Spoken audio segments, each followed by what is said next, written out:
so hot. We gotta get out of here. Let's go to Tennessee. Let's go to Tennessee. Okay.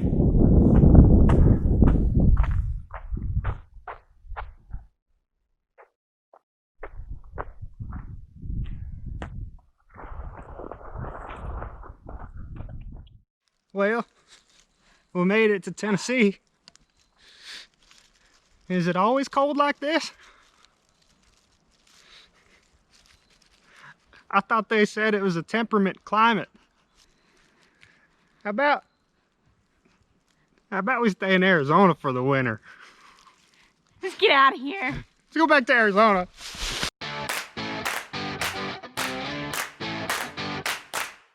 Oh my gosh, it's already full. Surely we can pack a little bit better than that.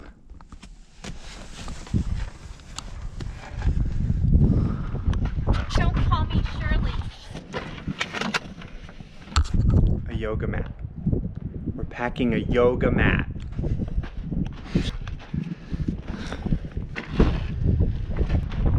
Also worth noting, that wind, the wind is going the wrong way, about 20 knots the wrong way. Like really, really wrong way. This is gonna be a slow flight. But that's how we like it, right?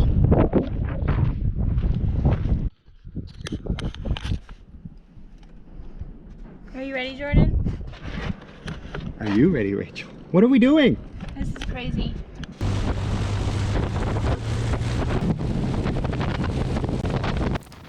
At noon, we departed from our small dirt airstrip in southern Arizona.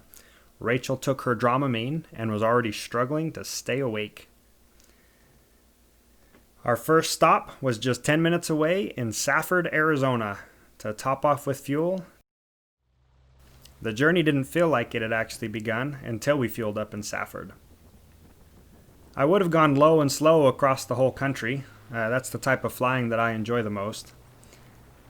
But with a 17-knot tailwind at 9,500 feet, I couldn't pass that up.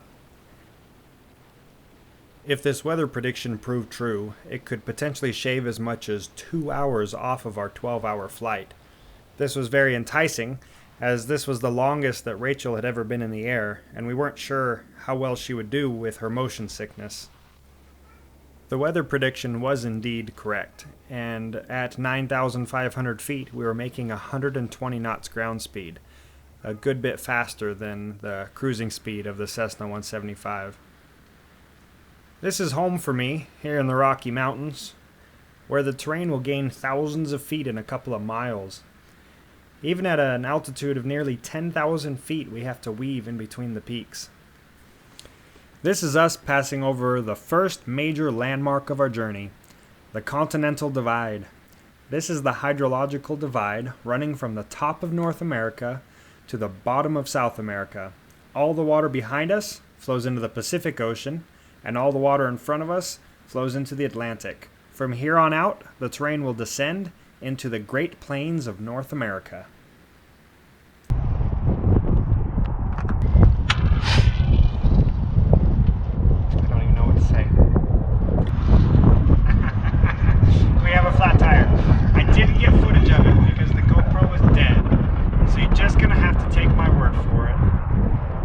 Flat tire.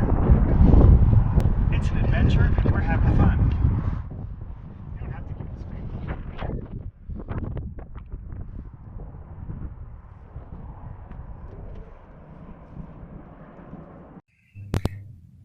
So tell us what happened, Rachel. No, you can't. No. We're stuck. Blew a tire when I landed and I didn't even get video of it. And we're at Bangor Airport. I need to learn how to say it. We intentionally chose a very, very small runway with nothing going on because that's how I like it. And now I kind of wish we had a little more going on at the runway so we could get a tire. We'll figure it out. But we might be spending the night here. What was his name? Jeffrey. Jeffrey? Jerry? The very kind individual here at Bangor Airpark is helping us try to figure out our flat tire, and is driving us around in the bed of his truck. Where are we? We're just in Texas. We just crossed the state line into Texas out of New Mexico. Kind of the middle of nowhere, except that we're from the middle of nowhere. So it's just like home.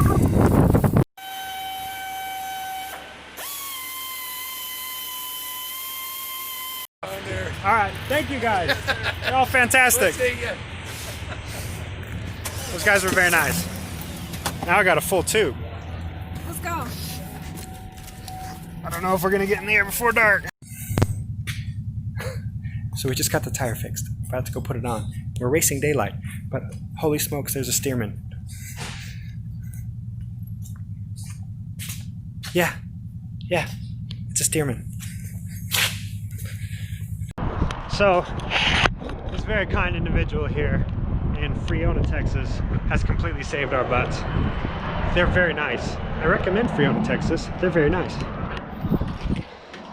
I think you've done a good job on that. I think so. I'm not worried about it, yeah. I'm just glad he was open. The clock is off. Oh, we caught him just in time. He said he was closing, but I'll ask him to stay open. Well, we got to take off before dark, but thank you so much. That's Prairie Dog, and he's the nicest guy in the world. Isn't he the nicest guy in the world? Oh my gosh, he was so nice. Everybody here was like so nice. I think we're all fixed, and we're about to take off, and it's gonna be dark in like 10 minutes, so we got to get off of this unlighted runway before dark. Let's go. With the tire fixed, we managed to get back in the air just before dark. On recommendation from some friends, Russellville, Arkansas is where we'd planned to stop for the night, but after our delay, I doubted that we could make it that far. Once again at our cruising altitude, with Rachel unconscious and the wind at our backs, we were making 125 knot ground speed.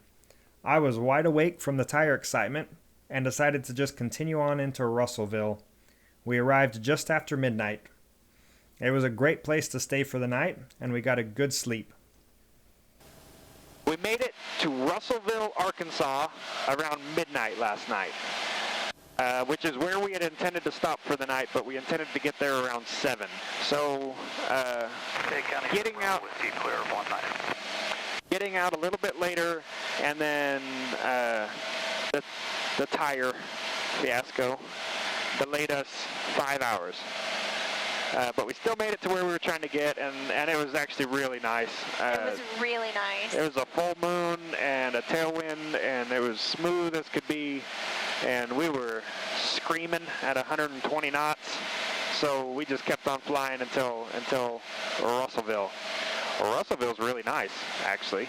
Really nice. We took the courtesy car, went and got some food, and we got on our way about 10:30 this morning.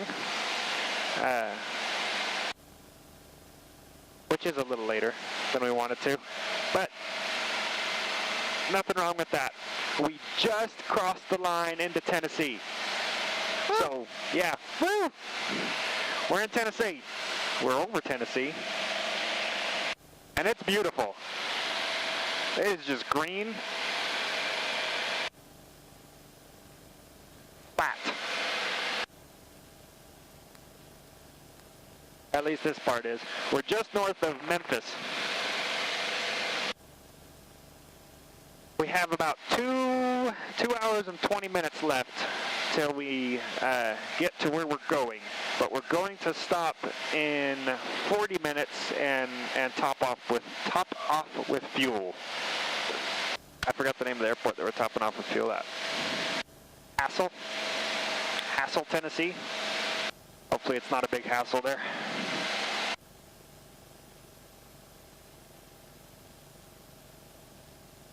We're stopping in Hassel, Tennessee for fuel.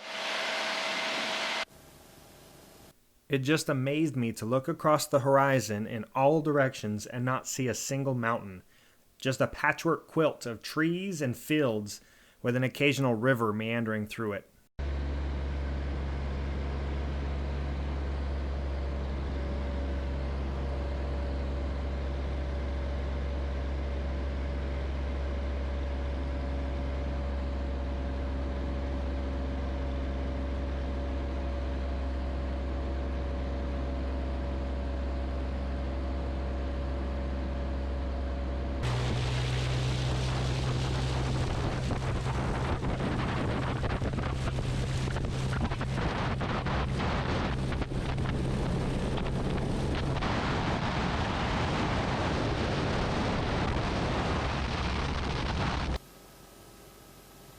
stop before the runway.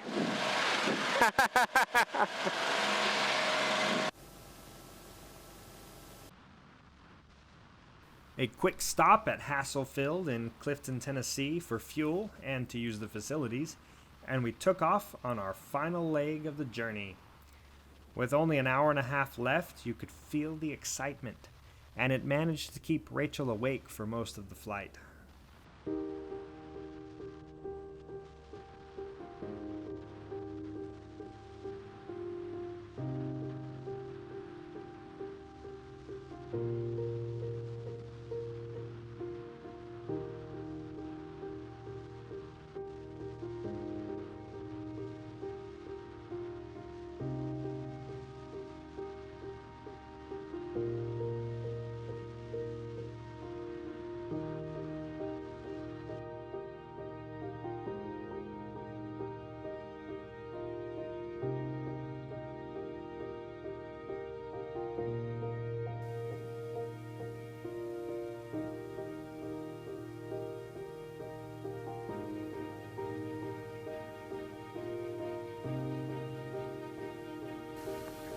We can see the landscape changing again.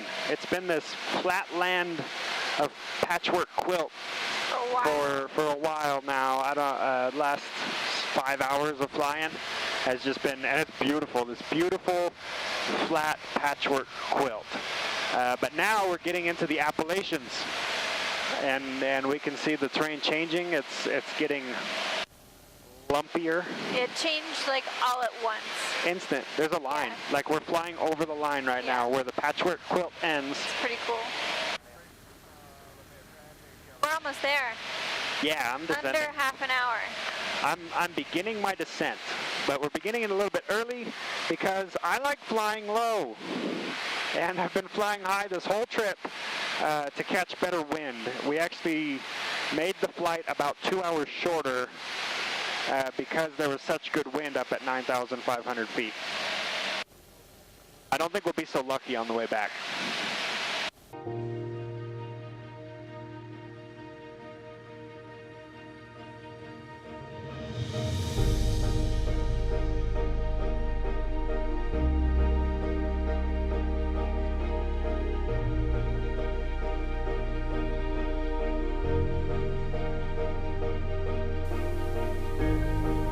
Traffic, Cherokee 82 Whiskey, midfield left downwind, runway 20, McMinn County. McMinn County, Skylark 500 Mike, turning final, runway 20, McMinn.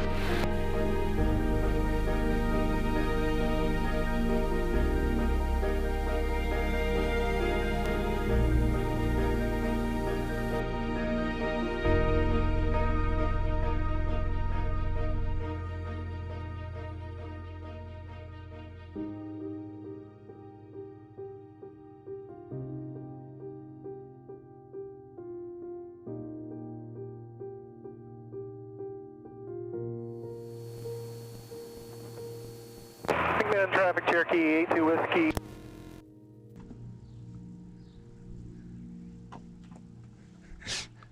Did you get that on film? I did, yeah. We finally made it!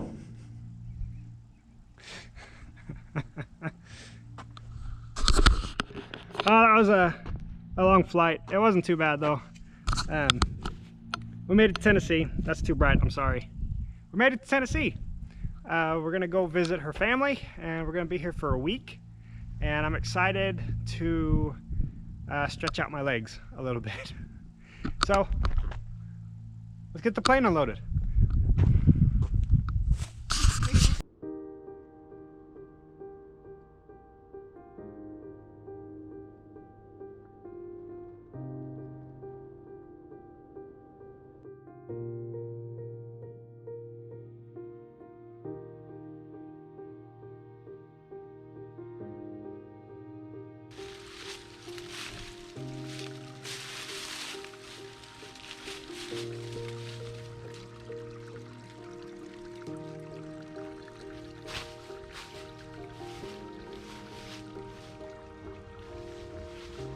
We've been tracking something.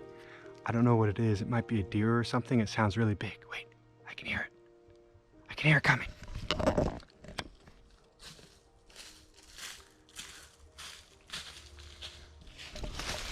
Did you see that? I don't know what it was. I don't think it's ever been caught on camera. I think it's some kind of new species.